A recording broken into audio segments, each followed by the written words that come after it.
All I hear is talking, I don't sweat that. If they don't trust me either, I respect that. But she be down the ride, oh, I bet that. Good morning, good afternoon, good evening. My name is JH. How you doing, Poster family? Are you good? Are you cool? Are you clean? Are you crisp? Are you feeling Are you feeling irie today? Let's talk. But first, understand. Consolidations.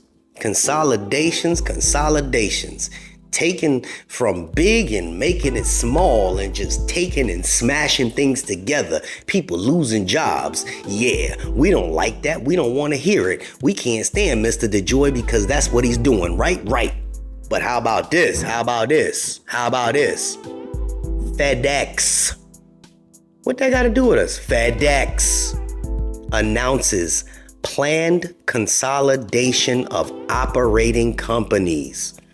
Slap me silly and call me Sally. FedEx Corp is announcing that its Drive Investor event that it will consolidate its operating companies into one organization, creating efficiencies that will enhance the company's ability to meet the evolving needs of customers and ultimately build a stronger, more profitable enterprise. What that sound like to y'all?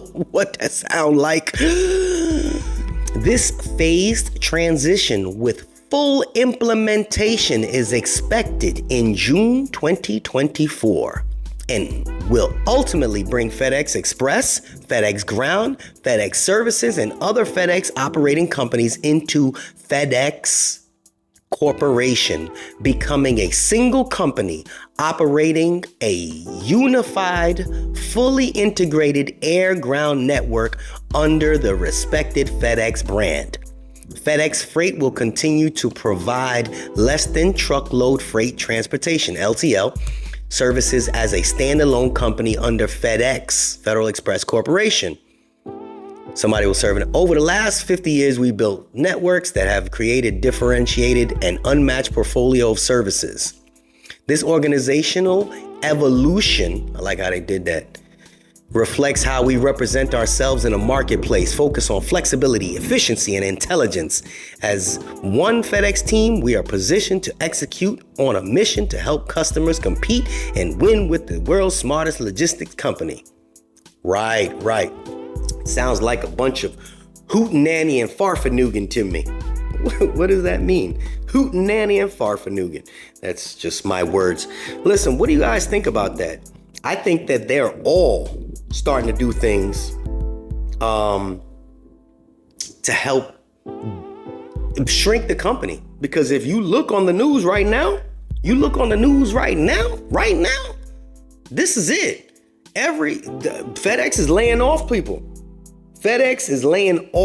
people. And why they laying people off? Same reason that DeJoy trying to do it.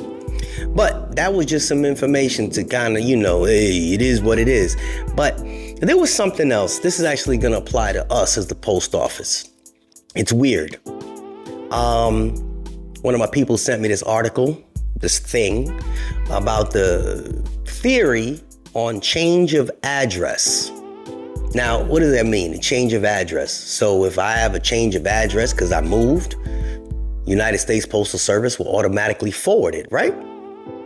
Yeah, they'll forward the stuff. So if they forward it, the carriers gotta take it in their hand, they write down, no longer here, moved or whatever. They're not paying when we forward things from one spot to the other. They don't. Check this out. USPS recently started requiring identity proofing before change of address takes effect.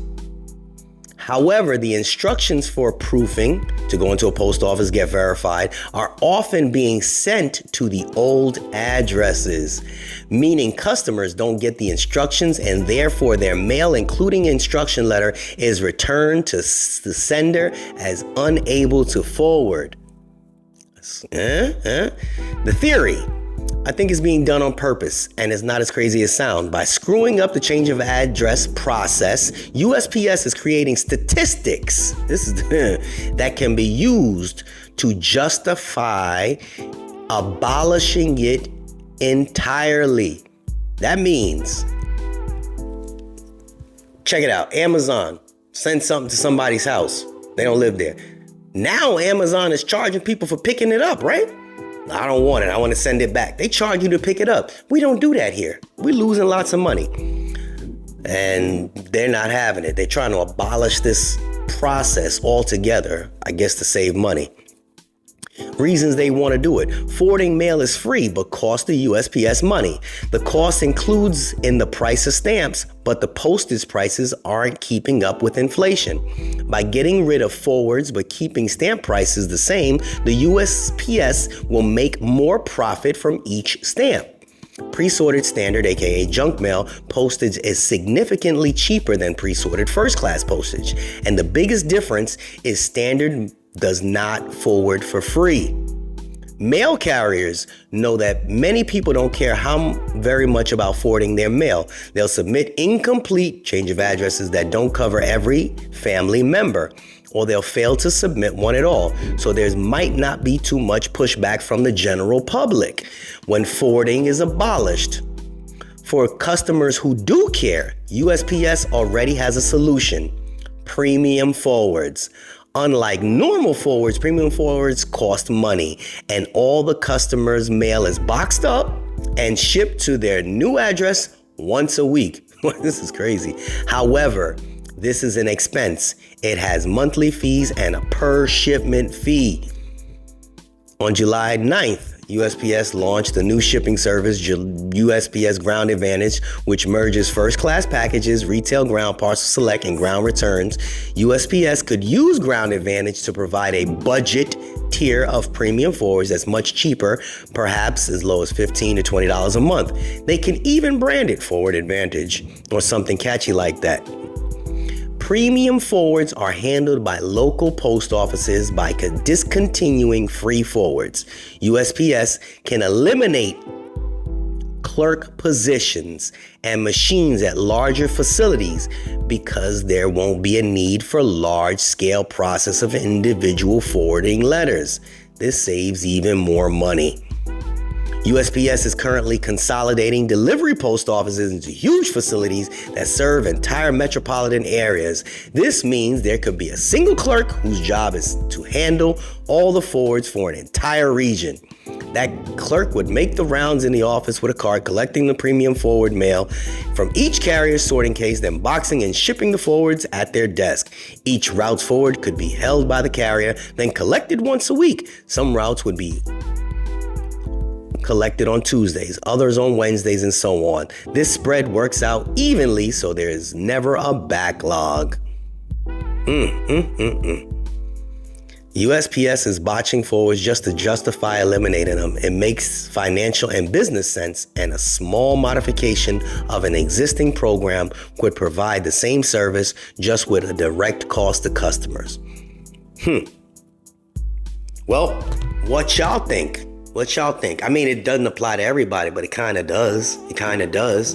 This is just one of these little sneaky techniques that's being used by the post office to try to A, possibly eliminate a couple of people, the need for more clerks, or B, charge the customer for more services that they provide, right? Because it makes sense. It's like, oh man, we doing Amazon. It's damn near free. Why we keep doing Amazon? We losing money. Well, now DeJoy he's buckling down, finding out little sneaky ways to try to implement things that actually bring us money in. What's your opinion behind it? Leave your comments below. This is JH, and we out. Unexpected expenses stressing you out? Get the money you need now with Loans for Feds, a program designed specifically for federal employees. Bad credit is not a problem. Application is fast and easy with same-day approvals. Apply now.